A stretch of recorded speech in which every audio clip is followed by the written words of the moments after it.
All right. Well, hello, everyone. Welcome back to another edition of We're In podcast. My name is Ryan Rutan, and I am the director of Synack Red Team. So I get the privilege and the honor of working with some of the greatest hacking minds on the planet. And today I'm here to talk with one of those minds, Malcolm Stagg. So Malcolm, wanted to give a chance to kind of give us a quick introduction of yourself. Sure. Thanks, Ryan. So I'm Malcolm Stagg. I've been on the Synack Red Team for probably about 6 years now, I think. The background is sort of mostly in both electrical and engineering, as well as I worked for about 4 years at Microsoft as a software engineer. And I left there to work for a few years on some challenges that the Department of Defense was putting on at the time, and kind of just decided to start my own thing, pretty much with my own research and stuff. And one of the challenges that I was working on got me involved with cybersecurity, and that was how I joined the the joined the Synack Red Team. Hi. Nice. And I do remember when you joined. I remember it was a very fun time, and we'll get into that in just a second. That being said, we're all about backgrounds here, so I do want to look at yours. You have a lot of cool toys in the back, and I'm just curious, if that is one of your hobbies, if that is your hobby, or is that your passion, or you talk a little bit about what is it that you like doing on that table behind you, because it looks very interesting. Yeah, that's one of the things that I really love. Is just was working on electronics projects, just designing circuits and building things with robotics and all sorts of stuff and stuff like that. I've got a lot of equipment behind me. I've got some oscilloscopes and power supplies and function generators and some stuff for soldering. And yeah, I mean, it's just something I enjoy a lot. That's awesome. I envy the bench space. Overall, like I said, the more toys you have, the more fun you can have as well. So Yeah, definitely. So yeah, I guess we talked a little bit, about kind of how you got to Synack, and that's great. And you mentioned the Department of Defense challenges. And so I was wondering if you could go into a little bit on the DARPA SSITH. I know that was one where I feel like that's where we first met, and overall kind of how we first got involved. So could you talk a little bit about that challenge, and maybe, any other challenges like that you were particularly proud of, or thought you had an interesting moment in? Sure. Thank you. Yeah. So at the time, I just finished working on the DARPA Spectrum Collaboration Challenge, which was kind of bringing AI to the radio spectrum. And I was still working at the time on the DARPA, I was still working at the time on the DARPA subterranean challenge, which was designing robots to explore underground tunnels and caves and stuff like that. And while I was working on that, they announced this new challenge, which was called SSITH. And so basically, they designed this new hardware that was supposed to be super secure, and they wanted to test the security of that hardware. So I was just thinking that sounds like something that would be a lot of fun. So I found out how to get involved in that. It turned out there was a capture the flag thing. So I did that, and I did well enough in the capture the flag to join Synack and work on the challenge. And so it was a lot of fun. The approach I really like to take a lot in cybersecurity is I really like to understand the system really well. So if there's source code, I'll want to study that. If there's binaries, I'll want to reverse and engineer those. And so with SSITH, that was something I really enjoyed, because I could spend a whole lot of time just digging into the source code and just kind of trying to figure out how the system was meant to work. And then I kind of find that when I really have that understanding of how it's supposed to work, that's when I can kind of start to find things like, oh, this code here does something that maybe they weren't pretending that it would be able to do. So that was kind of my experience with the SITH challenge. Was I just after getting to know the systems really well, there were a few things that just kind of popped out to me, and it turned out that those were things that I could exploit. You see me smiling and grinning over here because I remember that project very vividly. And so when I look at,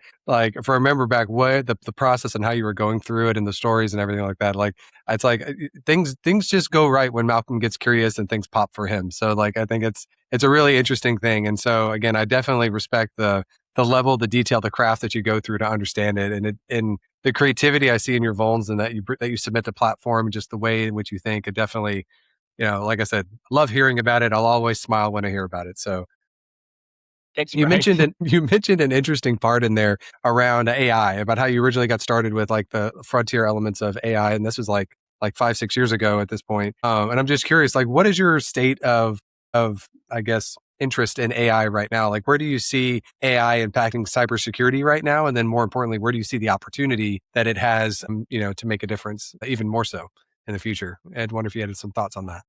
Sure. Yeah. So yeah, I've kind of been interested in AI for a long time now. Kind of before the big surge with large language models and all that stuff. And yes, so a lot of it kind of has come as a little bit of a surprise to me. I was at first a little bit skeptical about what the capabilities would be of the large language models, but I'm happy and surprised to see that they can actually solve some real problems and stuff. So in terms of cybersecurity, I kind of still have some mixed feelings at this point, because I've kind of seen firsthand that as the AI models have become more capable, then people are kind of moving entirely to finding vulnerabilities with the AI models. And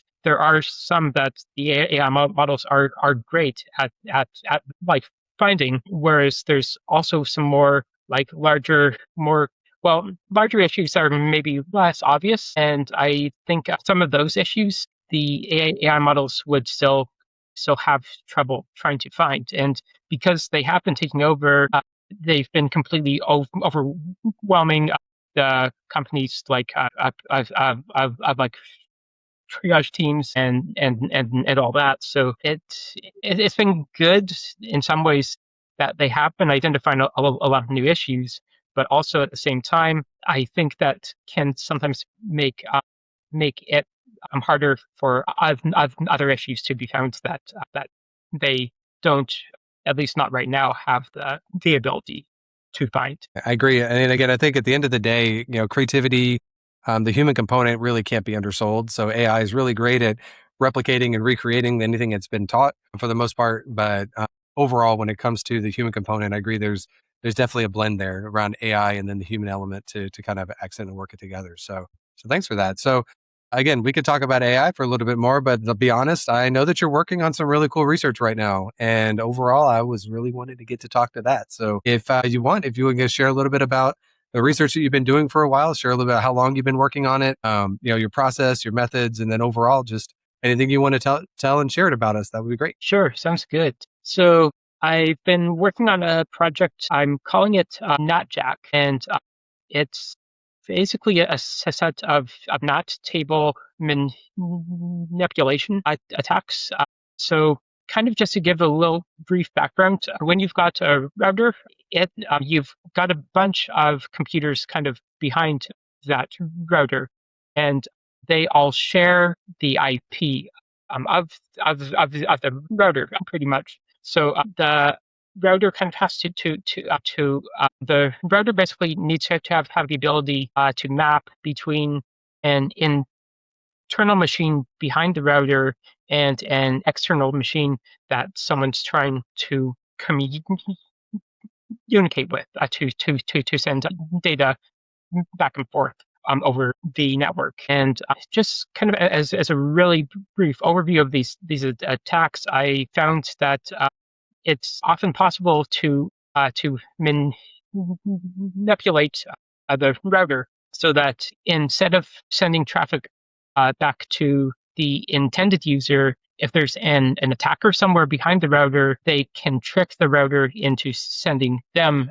the traffic I meant for that user. And this basically allows the user or it allows the attacker to take over a connection from a victim and also pretend to be that victim as it continues to communicate with a server, pretty much. And so I've been working on this research for probably about 3 or 4 years now, kind of on and off. I haven't been working on it full time, but it has taken a large chunk of my time though, and it was really something I just determined, or I just found by accident, pretty much. I was actually working on a Synack target at the time, and it was to investigate a customer's virtual machine, and I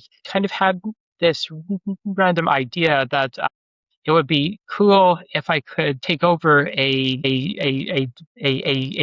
DNS response and kind of replace that with my own response, pretty much.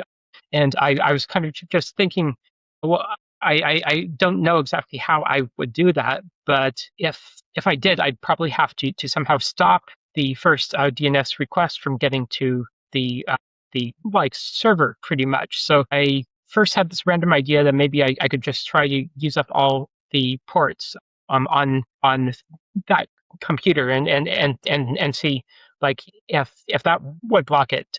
And so I kind of went offline and was experimenting a little bit about with what might be possible. And I found that at least in the experiments I was doing, it didn't really work or help to take up all of those ports. But I had this idea that what if I made the router a part of the attack, because the traffic's somehow going from the VM through some sort of a router before it gets to the internet. And I didn't know too much at the time about how routers work, but I knew enough that I knew they had to map between an internal IP import to next external IP import, and I kind of knew that it would need to somehow have a list of all those mappings. So the first thing I wanted to try was what would happen if I send so many packets through the router that it would use up all of those mappings. And it would be I'd have one internal port connected to one external port, another internal port connected to another external port, and so on. And I tried to make it so the router would have to keep track of all those mappings. And so I got some code set up, and I was just sending packets through the router. And the first thing I noticed, which was kind of surprising to me, was that the packets didn't stop going through the router. So I was thinking, how is it keeping track of all these entries, basically? So I extended my test code a little bit more, and I got it so I would send a packet containing a number, send that through the router, and the other end, when it would receive that packet, it would just reply with a packet containing that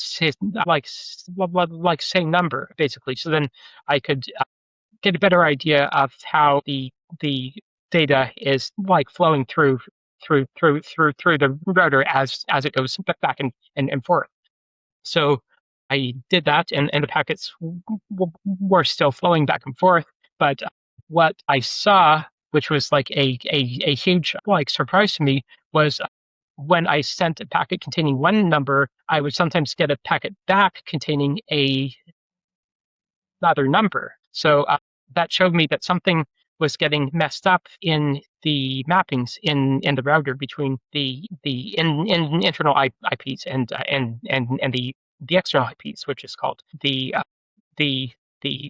NAT table. So I kept on experimenting with this, and I dug into more. It was a router running DDWRT. So I took a look at the source code for that, and I eventually found that the network address translation was handled by a library called Netfilter, which is basically a part of the Linux kernel. So I started to look more into the source code for that, and eventually with what I found first about how the replies I was getting back weren't matching the requests I was sending out, I figured out how to turn this into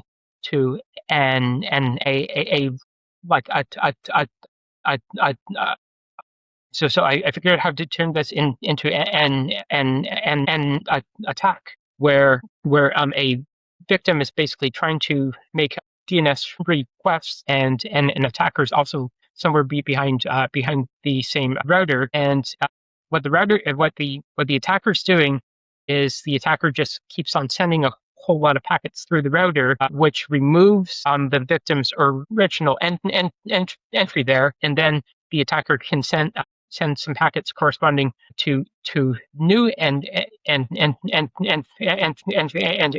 entries. So basically, the effect of this is the victim's original entry gets flushed out of the NAT table, and it gets replaced with a new entry that goes back to the attacker. So then the victim can make a DNS request, the server responds, but then when the server responds, that actually goes back to the attacker instead of the victim. And then sometimes the attacker might be able to craft their own DNS response based on that response, and just send that back to the victim. So that was kind of the first attack I got to work. So I'm going to stop you right there, because the onion that you just put together that I'm peeling back right now is so many layers, and it's so awesome. So I want to kind of dig in. I just want to make sure we kind of drill into it, because it's the part that makes me very interested with this research that you're talking about. One is, I love the story, the way you talked about it, right? About how you started off with just as a target. We're just trying to flood this thing and see how it breaks, find its breaking point.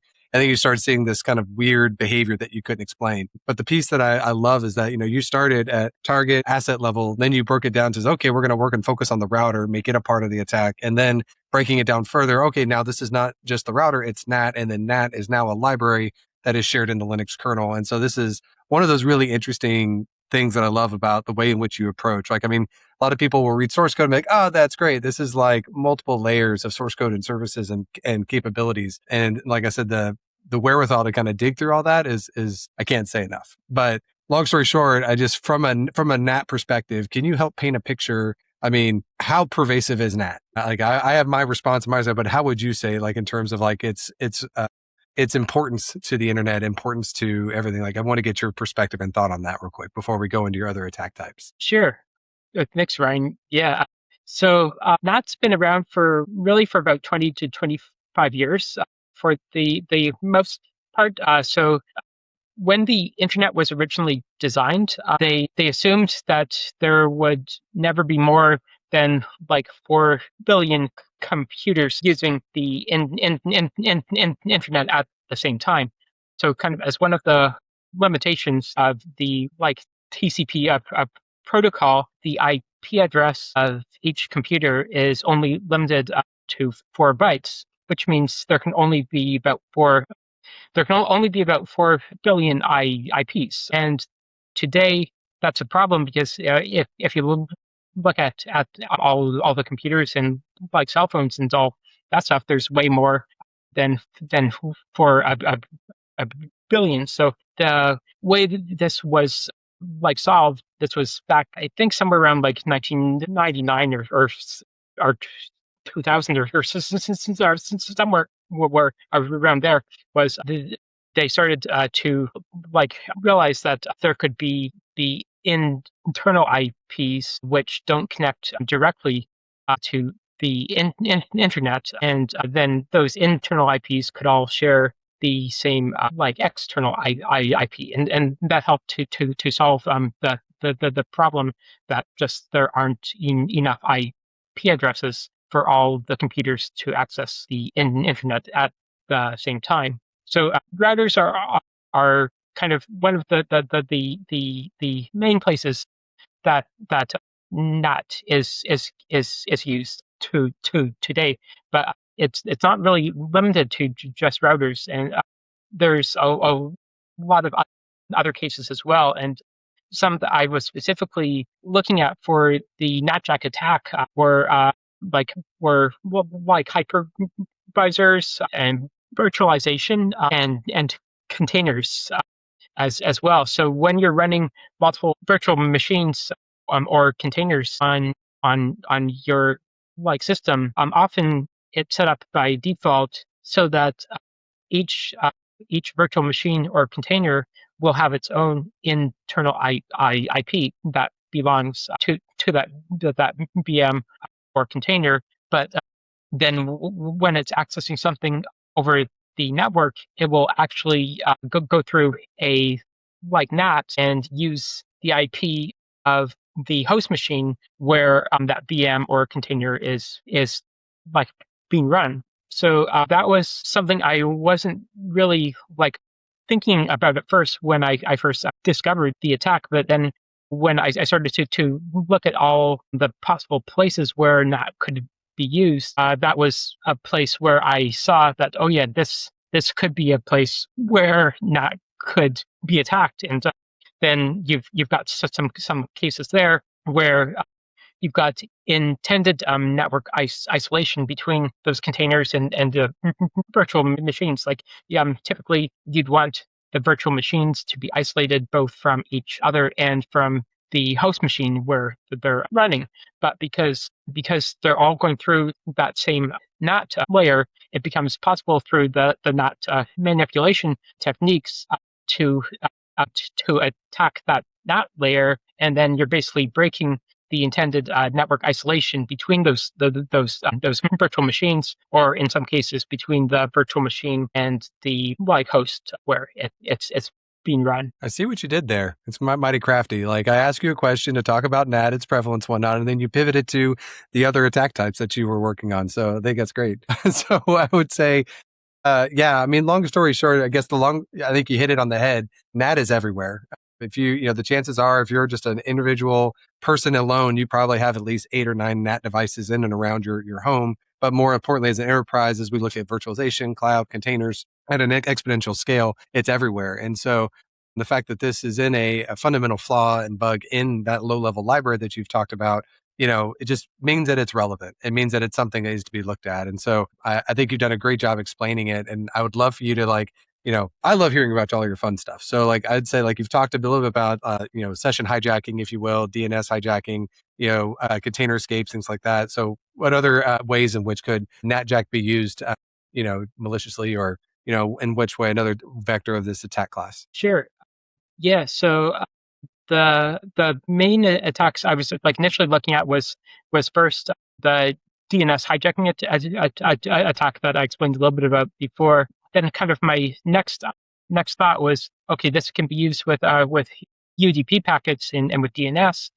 Can I extend it further so it will also work with TCP? And I found that it was possible to do that through the the same Netfilter library. So it became possible with the next attacks I developed to hijack I basically could hijack a TCP connection. So, but I didn't want to stop it at just TCP connection hijacking either, because I wanted to kind of extend that to a real world use case where I could actually show that there is real security impact there. And so one of the TCP attacks, it was kind of interesting. It started out that attack was quite slow, but sometimes it seemed to work a whole lot faster. And at first, I couldn't figure out why that was. And then one day, just as a joke, one of the people I work with on the the Synack Red Team. His name's Neil. He sent me this a document. It was RFC 37, and the 1337 late in the hacking of community. And so this document RFC 1337, it was called I think it was called time weight assassination hazards in the TCP protocol. And when I saw that, I started thinking, I think I could actually use what's described in this random joke document, RFC 1337, to extend these attacks so that instead of taking seconds to execute, they could sometimes just take place immediately.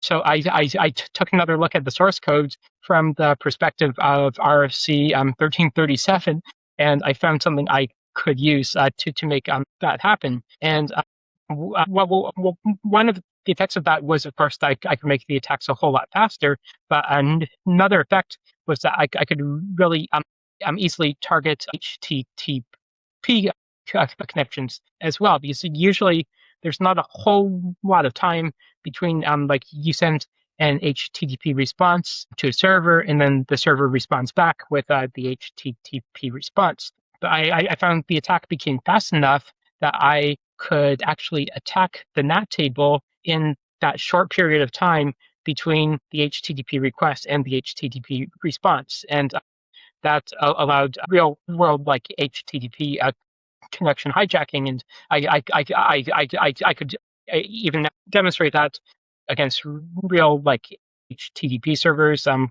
like a Google search or something like that. I think it's awesome when it comes to, one, collaboration in the researcher community is something I love, definitely something I love in the SRT. So when I see great people come together and share ideas like that, I think it's funny. I didn't realize the RFC for that assassination was 1337. So that's really hilarious that it happened to be that prophetic number, if you will, and lead to such a thing. So no, but that's awesome. Again, I think what's really important about this research, I think is important is that, the internet is built on assumptions. It's built on trust. It's built on things, forefathers and people who have created a lot of technology over the years. And if a lot of time we don't look back far enough to understand what are some of the assumptions that we have here. And I think that that's one of the things I find most fascinating about this is that this is it's kind of going back and finding out that Isaac Newton got gravity wrong or something it's weird. So I think it's pretty compelling. And again, I'm excited to learn more about it and follow along on the NATJack journey, if you will. Do you have anything others you want to talk about regarding NATJack? Otherwise, I have a couple of questions I want to ask you to kind of wrap this up. One of them might just kind of be a little of a hot seat thing. But other than that, want to give you a chance to talk about anything that you might have left unsaid about your research. Sure. Yeah, so I talked kind of about two main attacks, the UDP DNS hijacking and the TCP hijacking. I developed two other attacks as well. I did finally get the thing I was trying to work on it initially to work where I could send enough packets to fill up the NAT table in the router so that no other data could be sent or received. So that was kind of one of the more straightforward attacks, pretty much. But the effect of that is just a denial of service, basically, to anyone that's behind that same router. And there was also one more attack I developed as well, an information disclosure attack, because I found in one of the cases for the TCP hijacking, I would need to identify which port was used for the connection between the client and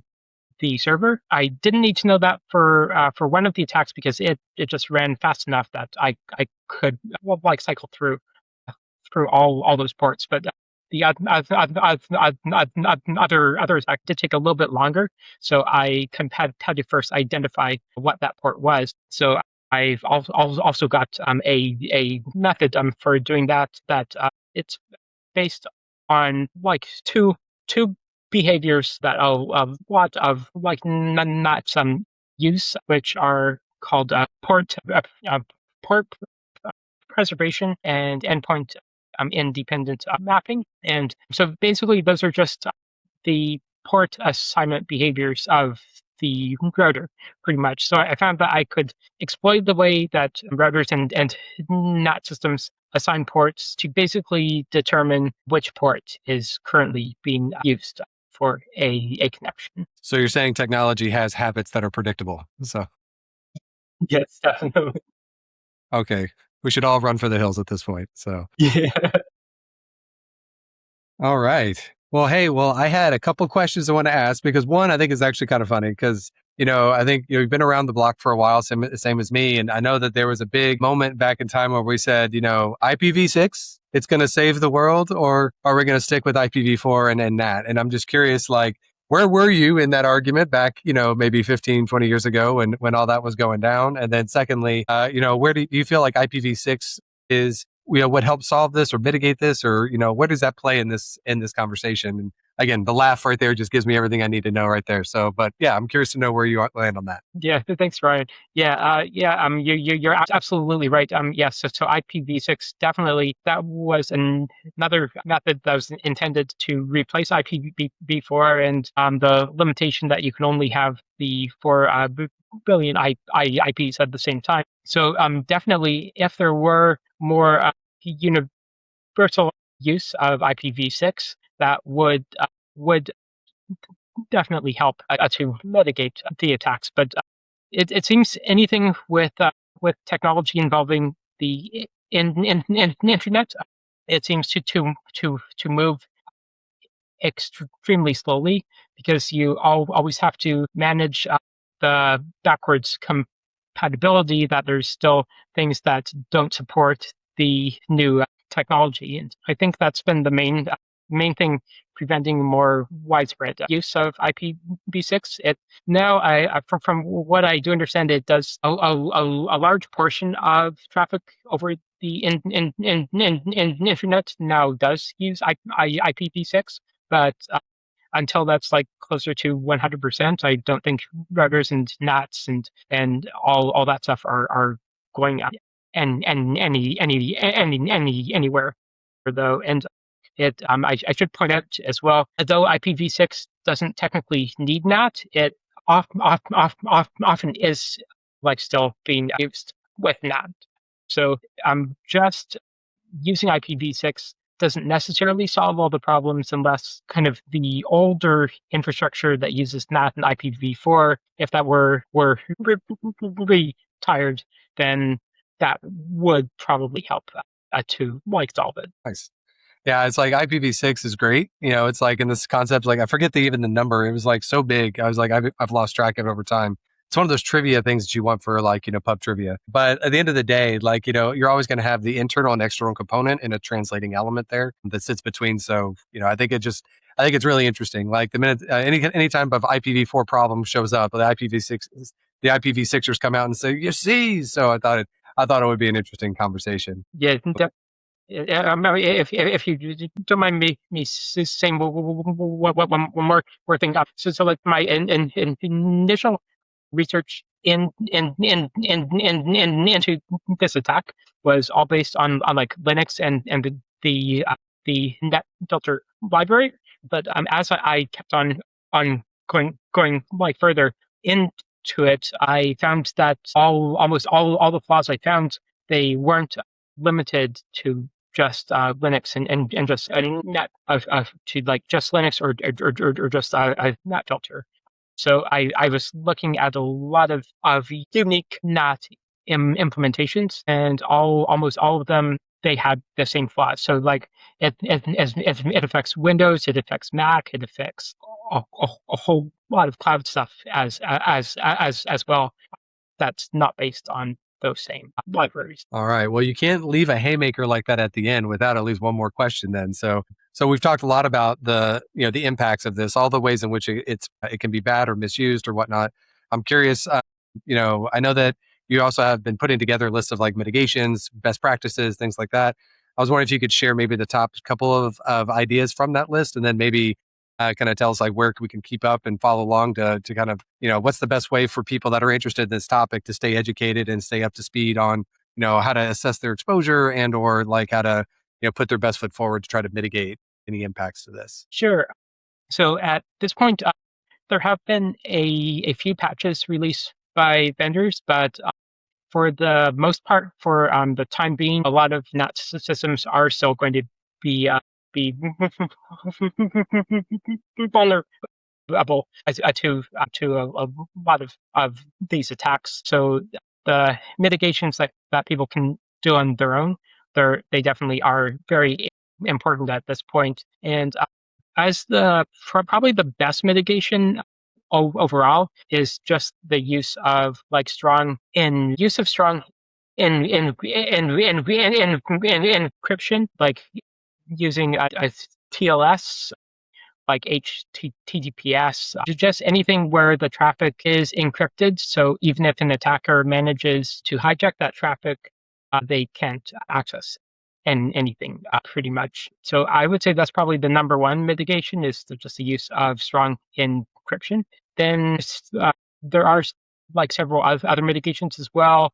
I would recommend, if your router supports it, to prevent clients from spoofing their IPs. I think the name of that is sometimes called IP source guard. So it just kind of adds an extra layer of protection there. And another one is limiting the number of NAT table entries that each client can make. So those are just a few kind of common sense things that you can do with your router at this point to help.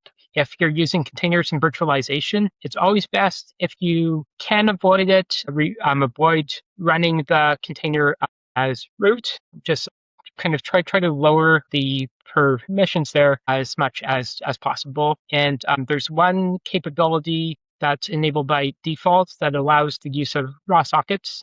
I would recommend just turning that off if you can. So for containers and virtualization, those are a few things that would possibly help an attack. I'm launching a website that will explain more about the attack, and it will have a list of ways that you can help to mitigate it. The website's going to be live at NATJack. All right. And that's NATJack.io. Just making sure. All right. Sweet. Well, Malcolm, this has been a fun time. Like I said, I could, me, I can talk forever. And more importantly, especially when you're talking with people that have a lot of fun stuff to say. So any closing thoughts, or otherwise we can wrap this thing up. And like I said, we'll, looking forward to hearing you talk about this over the next, couple of weeks and seeing where this goes. Thanks, Ryan. Yeah, I don't think I have too much else to say, but yeah, I've just really appreciated all my time. I'm getting to learn more about cybersecurity on the as an I'm SRT, and just exploring all the fun targets, and yeah, it's been a blast. Sweet. All right. Well, we're going to go ahead and wrap this up. But I want to say thank you, Malcolm, again for spending the time with us today to talk about NATJack, talk about your origin story, talk a little bit about the SRT, and a little bit about DARPA. So with that, we're going to wrap this thing up. For anyone who wants to keep and check out more stuff about the SRT, check out Synack.com/Red Team. And again, this is We're In Podcast, brought to you by Synack.